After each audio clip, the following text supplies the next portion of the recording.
Story for the night. The Bunyip. Long, long ago, far, far away on the other side of the world, some young men left the camp where they lived to get some food for their wives and children. The sun was hot, but they liked heat, and as they went, they ran across races and tried who could hurl his spear the farthest, or was the cleverest in throwing a strange weapon called a boomerang, which always returns to its owner. They did not get on very fast at this rate, but presently they reached a flat place, and at the time no flood was full of water. For it was now, in the height of summer, only a set of pools, each surrounded with a fringe of plants, which bulrushes standing in the inside of all. In that country the people were fond of the roots of bulrushes, which they think as good as onions, and one of the young men said that they had better collect some of the roots and carry them back to camp. It did not take them long to weave the tops of the willows into a basket, and they were just going to wade into the water and pull up a bulrush when a youth suddenly called out, "After all, why should we waste our time in doing only that is only fit for women and children? Let them come and get the roots for themselves, but if we fish for eels, they can get anything else."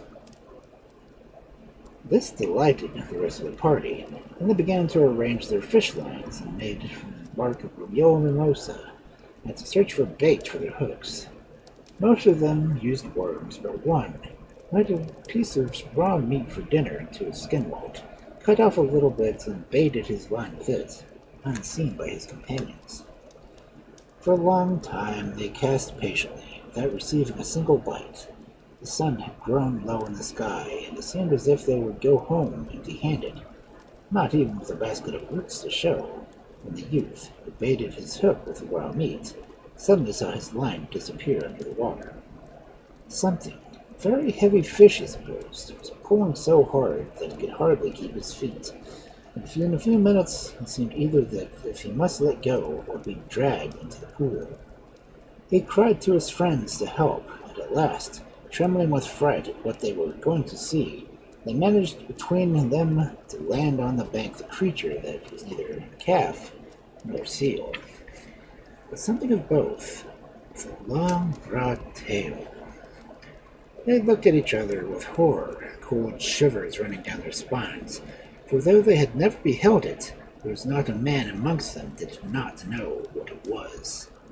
The cub of the awful Bunyip. All of a sudden, the silence was broken by a low wail, answered by another from the other side of the pool, as the mother rose up from her den and came towards them, rage flashing in her horrible yellow eyes. "Let it go! Let it go!" whispered the young men to each other, but the captor declared that he had caught it and was going to keep it.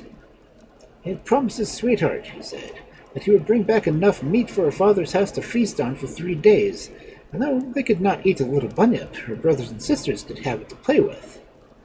So, flinging his spear at the mother to keep her back, he threw the little Bunyip on his shoulders and set out for the camp, never heeding the poor mother's cries of distress.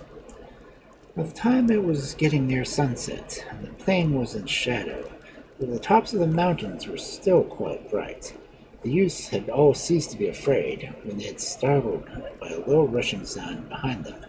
Looking around, saw that the pool was slowly rising, and the spot where they had landed the Bunyip was quite covered. "What could it be?" they asked one another. There was not a cloud in the sky, yet the water had risen higher already than they'd ever known it to do before. For an instant they stood watching as if they were frozen. Then they returned and ran with all their might, the man with the Bunyip running faster than all. When he reached the high peak overlooking the plain, he stopped to take breath, and turned to see if he was safe yet. Safe! Why, only the tops of the trees remained above the sea water, and these were fast disappearing. They must run fast indeed if they were to escape.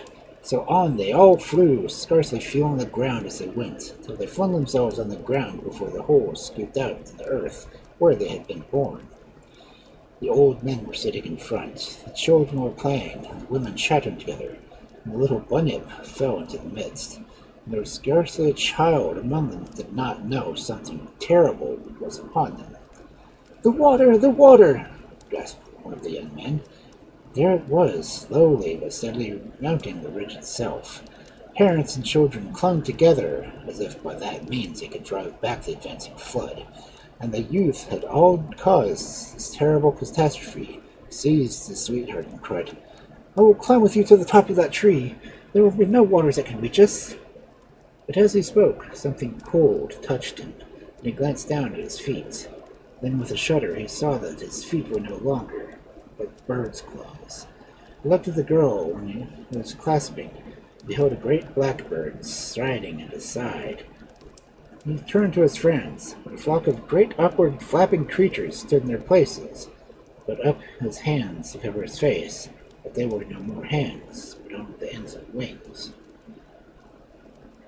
And when he tried to speak, a noise such as he had never heard before seemed to come from his throat, which had suddenly become narrow and slender. Already the water had risen to his waist, and he himself found him sitting easily upon it, while its surface reflected the back image of the black swan, one of many.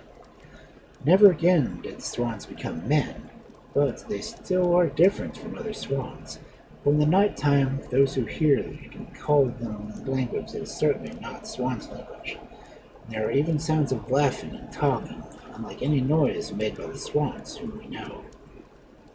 The little Bunyip was carried home by its mother, and after the waters sank back to their channels. The side of the pool where she always shunned by everyone, and nobody knows why she suddenly put her head out and draw in her mighty jaws. But people say that underneath the black waters of the pool, she has a house filled with beautiful things, such as mortals who dwell on earth have no idea of. Though how they know, I cannot tell you. Nobody